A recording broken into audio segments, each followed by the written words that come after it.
Nós estamos numa série de mensagens, a minha família com Jesus. Eu queria que você repetisse assim, ó, diga, a minha família é de Jesus. Amém? E nós vamos falar hoje sobre a nossa terceira mensagem da série, sobre família no centro da vontade de Deus. Gênesis capítulo 7, verso de número 1, diz assim o texto. Então o Senhor disse a Noé: entre na arca você e toda... Vamos comigo. Você e toda... Era só Noé? Era só Noé a mulher? Você e toda a sua família. Porque tenho visto que você é justo aos meus olhos entre as pessoas dessa geração. A história de Noé e da sua família, ela é muito conhecida. Nós falamos aqui sobre o Kids, sobre o Salt Kids. E é capaz de você perguntar a todas as crianças que estão lá se elas conhecem a história de Noé, de uma arca, de um dilúvio, de coisas assim. E ela vai pelo menos conhecer algumas coisas, de repente você já conhece essa história também, já deve ter visto filme sobre isso. Mas a história de Noé e sua família é uma inspiração para mim e para você.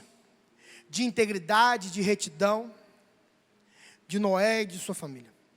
Sabe, a palavra diz que a sociedade ela estava totalmente corrompida. Mas mesmo todo mundo, dentre todo mundo, Deus achou Noé. Diga assim: Senhor, eu desejo que o Senhor me ache.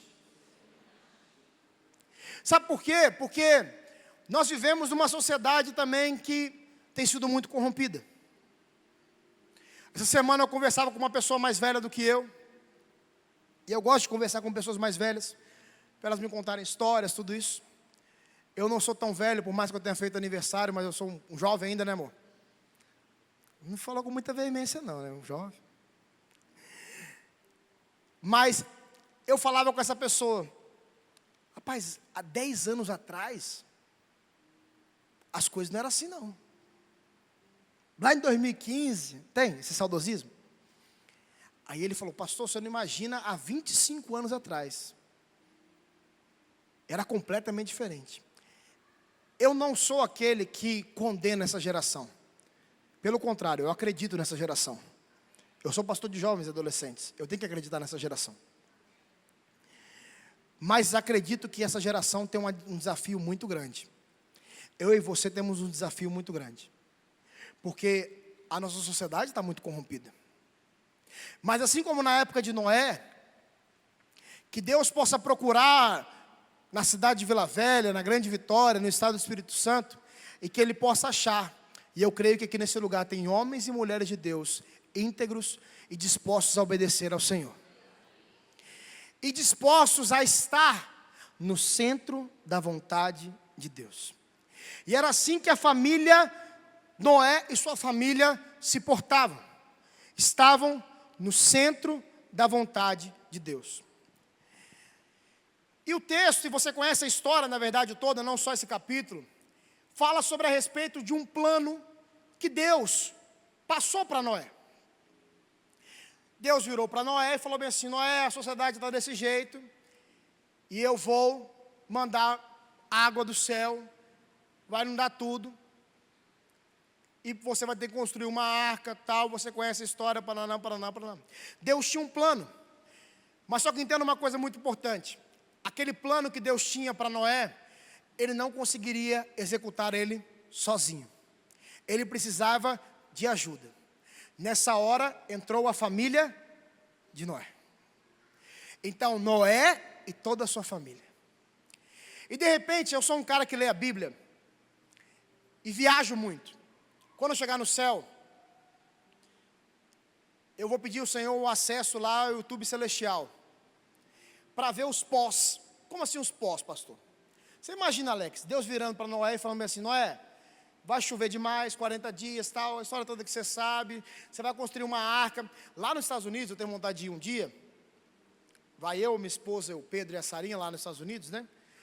Conhecer a réplica da arca de Noé. Tem uma réplica lá, de tamanho igual da arca. Eu nunca fui, mas pelas fotos você vê as pessoas perto da arca. São miniaturas para essas pessoas, de tão grande que era. Então era um projeto desafiador, era um plano desafiador. Eu fico imaginando, isso é coisa da minha cabeça, Noé chegando para a mulher dele e falando assim: então,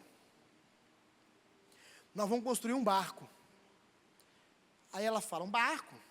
Mas um barco para a gente pescar? Não. Nós vamos construir uma arca porque vai vir um dilúvio, vai chover. Aí ela devia virar para ele e falar assim: mas não chove aqui. Aqui não alaga. Disso a gente entende, né? Alagamento. Mas vai acabar isso em nome de Jesus, amém? Vamos orar aí para botar bomba na cidade todinha. Liga as bombas aí, prefeito, para não alagar mais. Mas é porque você de repente não fica maluco igual olhando a Bíblia. Eu fico imaginando Noé falando com a esposa dele. A esposa dele convence a esposa dele. Aí ele vai chegar para os filhos. Aí se ele chegou para Cã, que era mais revoltadinho, que já estava meio desviado: ô Cã, você vai ter que chamar sua mulher, nós vamos ter que construir um barco, cara. Ô pai, mas nós não temos estoque de madeira, nós não somos marceneiros, não somos carpinteiros, nós não temos experiência. Não. Ele não é só o barco que nós vamos construir, não, tá? Nós vamos construir uma arca e nós vamos colocar todos os animais que existem na terra dentro dessa arca.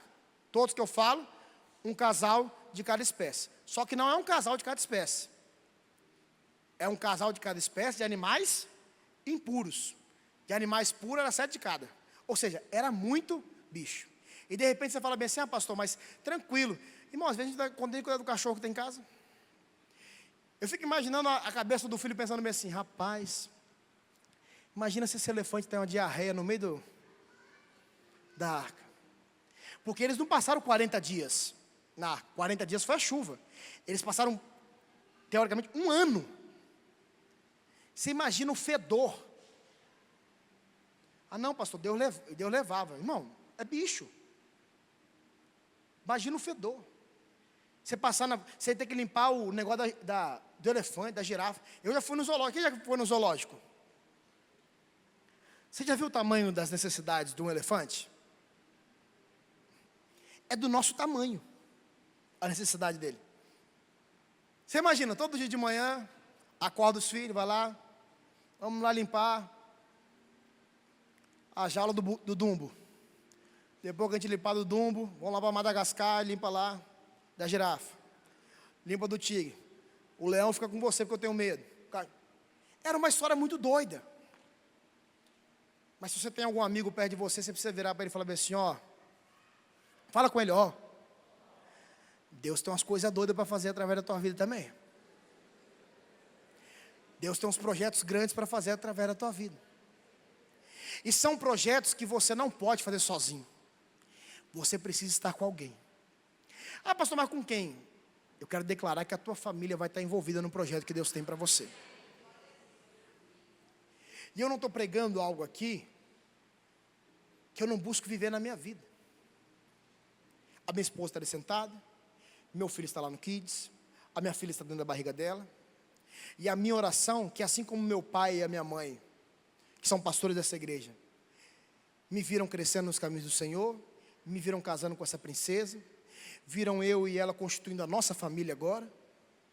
A minha oração é para que o Pedro, se Jesus não voltar antes, se case.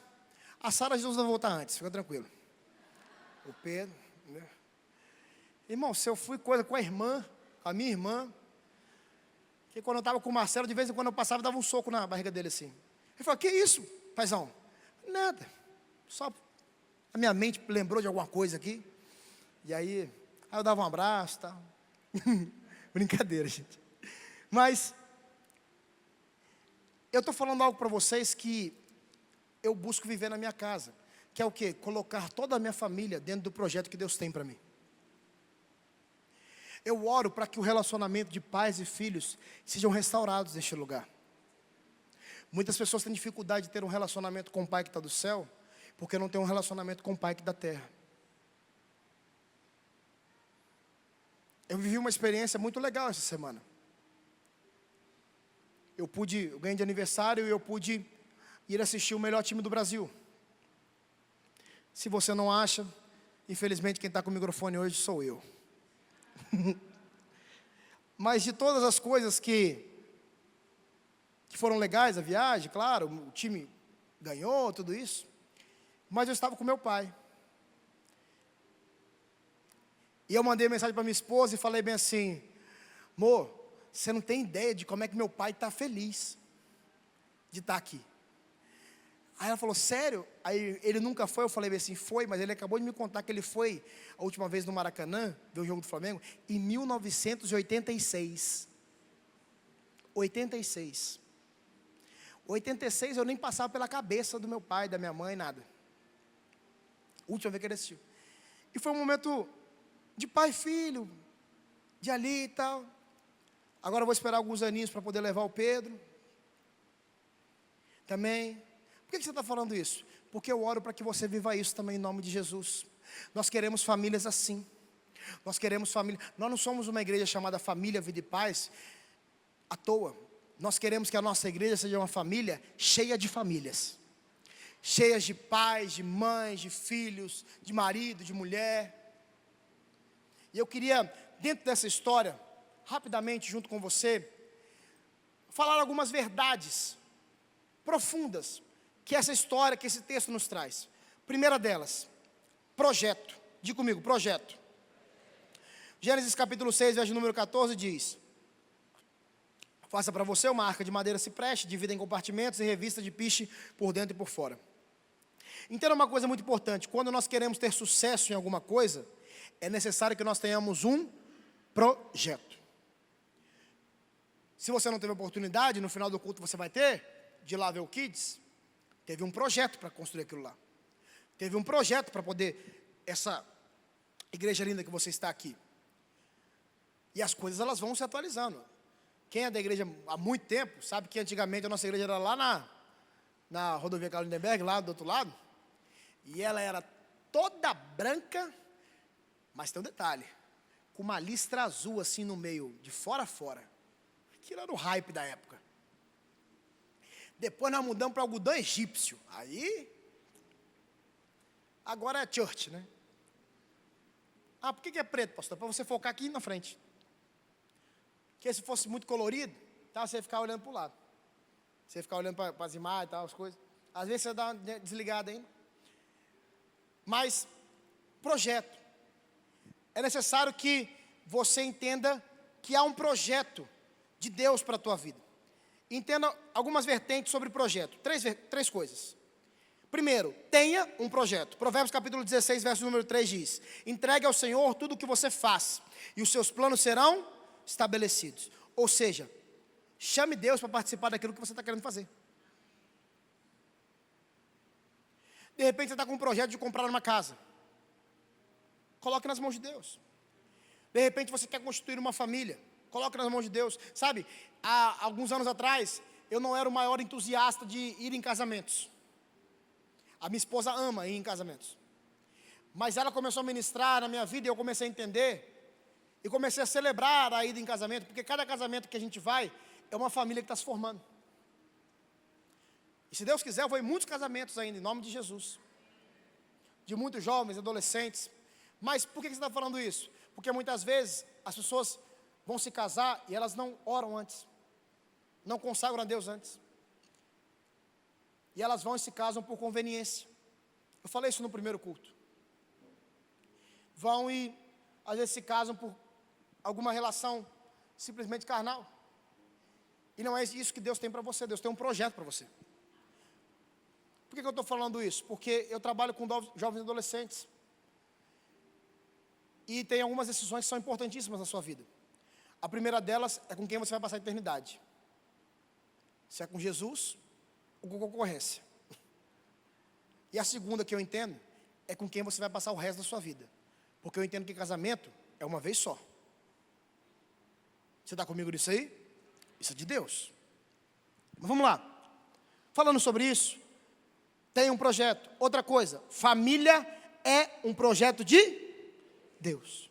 Gênesis capítulo 2, 24 diz: por essa razão, o homem deixará pai e mãe e se unirá à sua, e eles se tornarão uma só carne. Os filhos são herança do Senhor e frutos do ventre, uma recompensa. Salmos 127, 3. O homem deixará o seu pai e sua mãe, se unirá à sua. E os filhos são herança do Senhor desde o... A família é o projeto de Deus. Que família que é o projeto de Deus, pastor? Pai, marido, mulher e filhos. Por isso que a palavra de Deus não fala sobre outro tipo de família.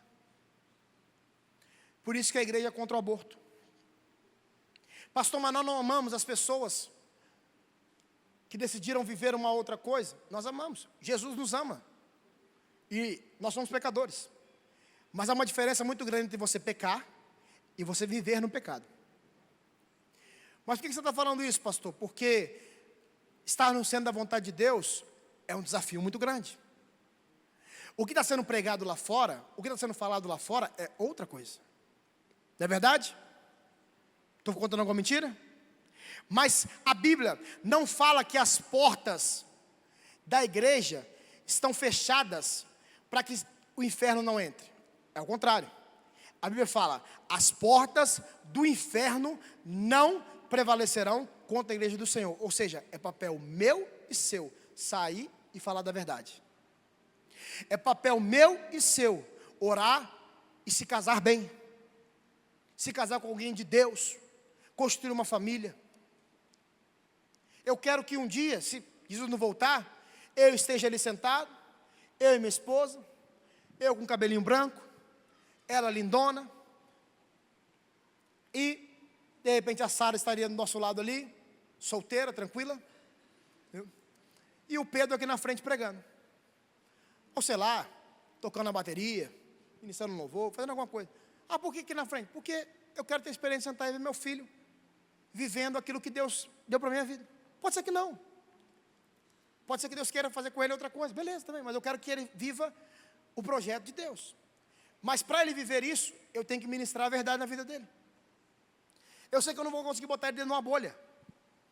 Eu não consigo botar. Você não consegue viver dentro de uma bolha hoje, gente. Consegue? Se você tem uma rede social, você vê um monte de coisa errada.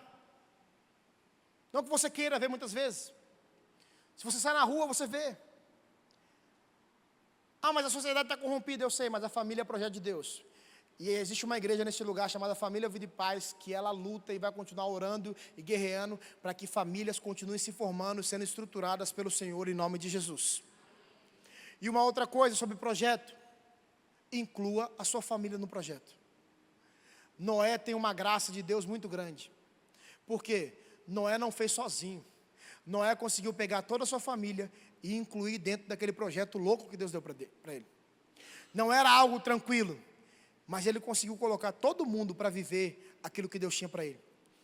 Essa daqui é mais específica para você que é homem, sacerdote do seu lar. Sabe, uma empresa americana de estatísticas, ela fez uma pesquisa lá nos Estados Unidos.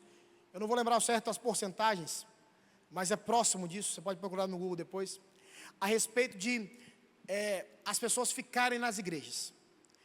E aí elas começaram a falar, quando uma mãe, a mulher da família, vem para a igreja, a probabilidade da família toda vir está entre 10% a 15%.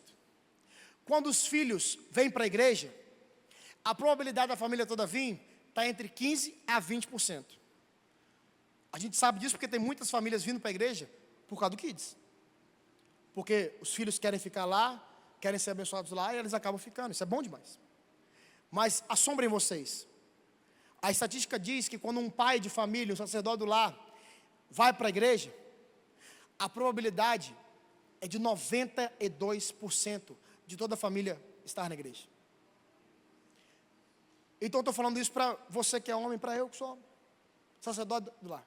Você tem uma responsabilidade e um privilégio de ser alguém que vai direcionar a sua casa a viver no centro da vontade de Deus. Você está comigo aqui? Você está comigo mesmo, gente? Cansa não, gente. Estou quase acabando. Não, mas aí não foi tão verdadeiro, hein? Estavam com a cara quase assim, dormindo. Pô, pastor, é domingo, trabalhei a semana toda. Eu sei, fica tranquilo, que o Senhor renove as tuas forças em nome de Jesus. Amanhã vai ser a melhor segunda-feira da tua vida. Crente tem que começar a amar segunda-feira, gente. Pastor, mas segunda-feira, trabalhar, acordar cedo, tal, aquilo outro. Irmão, é o dia que você vai aproveitar e usar tudo aquilo que você foi abastecido no final de semana para poder ser instrumento de Deus na vida de alguém, em nome de Jesus. Eu declaro em nome de Jesus que você sair de casa, ligar, você vai de carro, de bicicleta, de moto, de ônibus, alguém você vai impactar com alguma coisa, com alguma palavra, com um presente, com, sei lá, com oração. Você tem que transformar sua segunda-feira assim, poderosa. Porque a terça a gente já vai emendando, a quarta, brasileiro na quinta já está pensando no final de semana, entendeu? Então, fica feliz em nome de Jesus. Vamos lá, outra coisa que a gente vê nesse texto, nessa história, honra, diga, honra. Gênesis capítulo 9, verso número 20 a 23 diz assim: Noé, que era agricultor, foi o primeiro a plantar uma vinha, bebeu do vinho, embriagou-se e ficou nu dentro da sua tenda. Cã, pai de Canaã, viu a nudez do seu pai e foi contar aos seus irmãos que estavam do lado de fora. Sem e Jafé, porém, pegaram uma capa, levantaram sobre os ombros e andando de costas, cobriram a nudez do pai. Como o rosto deles estava virado para o outro lado, não viram a nudez dele. Você que conviveu com teu pai, principalmente os mais antigos, não era costume você ver o seu pai nu. Não é verdade? A maioria, não é verdade, gente? Minha esposa comentava isso comigo essa semana, sobre o pai dela. Eu também comecei a pensar na minha cabeça. A gente vê de roupa íntima, às vezes, sem toalha, mas nu não. E ali, e algumas versões mostram e botam essa palavra e essa interpretação. Cã não foi contar para os irmãos no sentido de querer ajudar o pai. Ele foi contar no sentido de zombar do pai. Ao ponto que ele viu, foi contar para os irmãos, e os irmãos, quando foram, começaram a andar de costas com um pano para não ver o pai nu. Foi tão sério que logo depois, Noé profere palavras sobre os 3 filhos. E ele abençoa Sem e Jafé, e ele faz o que com Cã? Amaldiçoa. Por quê? Porque não teve honra, diferentemente de Sem e Jafé. Entenda uma coisa comigo: o ambiente de honra gera o extraordinário. Você quer ver um exemplo? Eu não vou ler o texto para a gente ganhar tempo. Existe uma história na Bíblia sobre um centurião romano. O centurião era um cargo de alto posto dentro do exército daquela época, da sociedade da época. E ele vê Jesus. E ele se assenta ao lado de Jesus para conversar com Jesus. Entenda uma coisa muito importante: Jesus é Deus, é o Messias, é o nosso Senhor. Mas para a sociedade daquela época, Jesus era filho de um carpinteiro. Uma pessoa sem um grau de importância dentro da sociedade. Você está me entendendo? Aquele centurião senta ao lado dele e faz um pedido pelo servo dele. O meu servo está muito doente. Jesus responde a ele dizendo o quê? Eu vou lá na sua casa. O centurião vira para ele e fala bem assim: não, Senhor, eu não sou digno de receber o Senhor na minha casa. Eu acredito que com uma palavra do Senhor aqui, o meu servo será curado lá. Aquele centurião, que teoricamente, para a sociedade, tinha um cargo muito mais alto, na verdade tinha um cargo, Jesus não tinha um cargo. Ele tinha uma autoridade, teoricamente, até sobre Jesus. Porque eles eram províncias de Roma. Aquele centurião honrou a Jesus. E aquele ambiente de honra que ele gerou, fez com que Jesus virasse para ele e falasse assim: olha, tamanha a sua fé. Pode ir, porque o teu servo já foi curado. Um ambiente de honra, ele gera extraordinário. Por isso que eu quero declarar e inspirar você, empoderar, para que você gere um ambiente de honra em todos os lugares que você estiver. Na sua casa, se você é filho com seus pais, se você é marido com sua esposa, se você é esposa com o seu marido, se você é funcionário com o seu chefe. Ah, pastor, mas o meu chefe é ruim, é chato, tal, aquilo outro. Irmão, eu vou contar um outro, está lendo no texto ali, está lendo na mensagem. Mas você lembra de Davi? Lembra? Davi, ele foi ungido rei. A palavra disse que o Espírito do Senhor se ausentou de Saul. E Saul começou a perseguir Davi para matá-lo, com inveja, porque o povo começou a gritar que Davi era muito maior. Saul matou milhares, Davi matou 10 milhares, por causa que Davi matou Golias. E Saul nessa perseguição para matar Davi.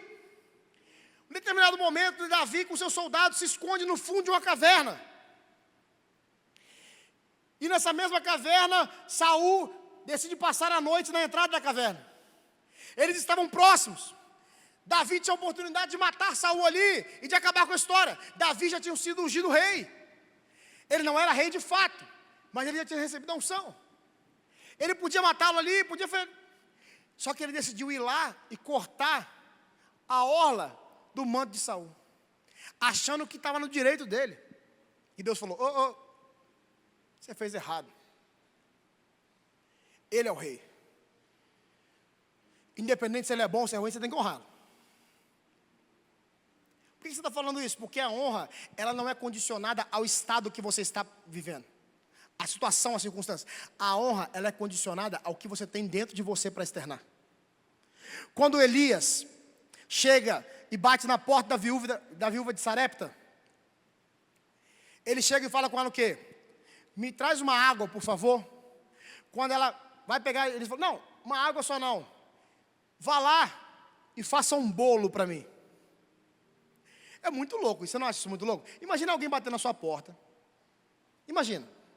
Alguém vai lá, bate na sua porta, bate na porta da Paula. Paula, doceira incrível. Vai lá, bate na porta da Paula. Aí o Ciro atende. Aí a pessoa fala: eu quero falar com a Paula. Aí a Paula: pode falar. Eu vim aqui porque você vai fazer um bolo para mim. A Paula vai pegar o QR Code do Pix dela e falar: posso fazer, mas aqui tem um Pix aqui, eu tenho doceria, tal, aquilo outro, posso te entregar, tal, sem problema nenhum. Aquela mulher vira para o profeta e fala bem assim: profeta, eu tenho só para comer para eu e o meu filho hoje, e depois provavelmente nós vamos morrer. Aquela mulher negou o bolo, ela foi lá e fez. E a honra dela fez com que Elias declarasse uma palavra sobre a casa dela e disse: o azeite não vai secar e a farinha não vai acabar. Porque num ambiente de honra, o milagre acontece. Se você gerar um ambiente de honra na tua casa, eu quero declarar isso sobre você em nome de Jesus. A sua família vai se render aos pés de Jesus. Se você gerar um ambiente de honra na tua empresa, você vai crescer na tua empresa em nome de Jesus. Se você gerar um ambiente de honra, você que é empresário, com seus funcionários, você vai ver a sua empresa decolando. Por quê? Porque não é condicionar. O ambiente de honra, ele gera o extraordinário, ele gera o milagre. Aquela mulher, depois de alguns dias, o filho dela passou mal e veio a falecer. Mas tinha gerado um ambiente de honra. O profeta volta, ora pelo filho dela, e o filho dela ressuscita. Por quê? Porque vira para o seu amigo e fala bem assim: um ambiente de honra gera o extraordinário. Você está comigo ainda? Uma outra coisa para a gente fechar: crescimento. Gênesis capítulo 9, verso de número 1, diz assim: Deus abençoou Noé e seus filhos, dizendo-lhes: sejam férteis e multipliquem, encham a terra. Quando eu estava escrevendo, quando Deus ministrava no meu coração e eu estava escrevendo essa mensagem, esse ponto parou muito e começou a mexer comigo. E me veio a história de Raquel, e o versículo que diz em Gênesis capítulo 30, verso de número 1: quando Raquel viu que não podia dar filhos a Jacó, teve inveja da sua irmã, por isso disse a Jacó: dê-me filhos ou eu morrerei. Eu quero incentivar você a ser alguém que pede filhos ao Senhor. E quando eu digo filhos, não é apenas filhos de sangue, filhos espirituais. Quando uma família ela está no centro da vontade de Deus, ela é fértil, ela cresce, ela multiplica. E de repente você está aqui hoje, mulher, casal, e você está falando bem assim: pastor, eu não posso ter filhos, eu queria muito ter filho. Ô irmão, eu creio num Deus de milagres. A gente já viu milagres acontecer. E tem um vento passando na igreja. Você que é casado, cuidado. Tem um vento de gravidez passando na igreja. Bobeou, engravidou. Casado, tá? Pelo amor de Deus. Mas, por que você está falando isso? Eu tenho um grande amigo, lá em Araçatuba, eu e a pastora, o Franklin, que eles têm um ministério lá, que eu acho que o ministério mais louco que eu já vi na minha vida é o ministério deles. Por quê? O nome do ministério é Férteis. O que se baseia o ministério, pastor? O ministério se baseia no seguinte: eles vão ter administração, tal, tem ensinamento sobre filhos, tal, mas é feito para pessoas que não podem ter filhos. Então, ou seja, o ministério só funciona se tiver milagre. A última conta que ele me passou, na última vez que nós tivemos lá, que o ministério tinha 3 anos, e a contagem dele estava em 110 milagres. 110 crianças que não... E é caso, tipo assim, não tinha útero, ligado, doente, um monte de coisa. Por que você está falando isso?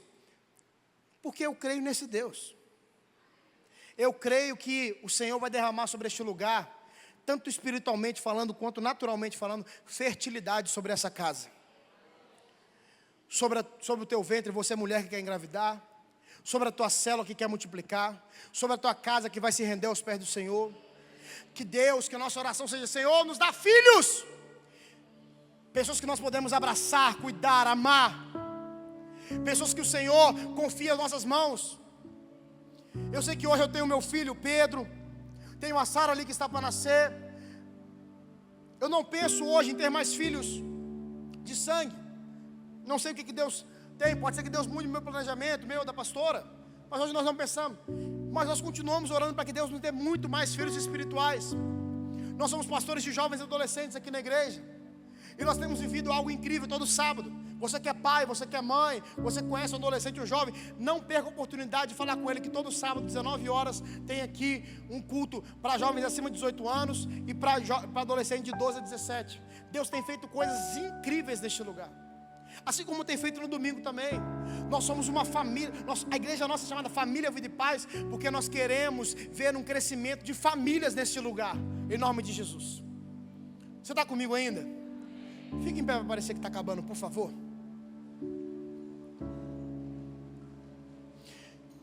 A declaração de fé para essa noite é que o Senhor direcione a mim e a você a viver sempre como uma família no centro da vontade de Deus. Que a vida de Noé e a sua família seja uma inspiração para mim e para você. Que entendamos e vivamos o projeto que Deus tem para mim e para você. Que possamos gerar um ambiente de honra em qualquer lugar que nós estejamos. E que vivamos o crescimento que o Senhor tem para cada um de nós. Eu quero fazer algumas orações aqui nesse final. Porque entenda uma coisa muito importante. Essa é uma ótima noite para você viver uma mudança radical na tua vida. Sabe por quê? Você não pode esperar o dilúvio chegar. Noé e sua família não esperaram o dilúvio começar para poder construir a arca, para poder obedecer, para poder seguir o projeto. Pelo contrário, eles se prepararam. E a minha palavra de fé para você nessa noite é que Deus tem um projeto grande para a tua vida. Isso não é palavra de coach, nada disso. Isso é palavra que está na Bíblia. Porque Jeremias fala que os planos dele, que a gente não conhece, são de bem, de prosperidade, de te dar sucesso e esperança. É Deus que está falando com você. Mas nós precisamos nos preparar para viver isso. Nós precisamos estar com a nossa vida no centro da vontade de Deus. Por isso que essa é uma ótima noite para você viver uma mudança radical na tua vida.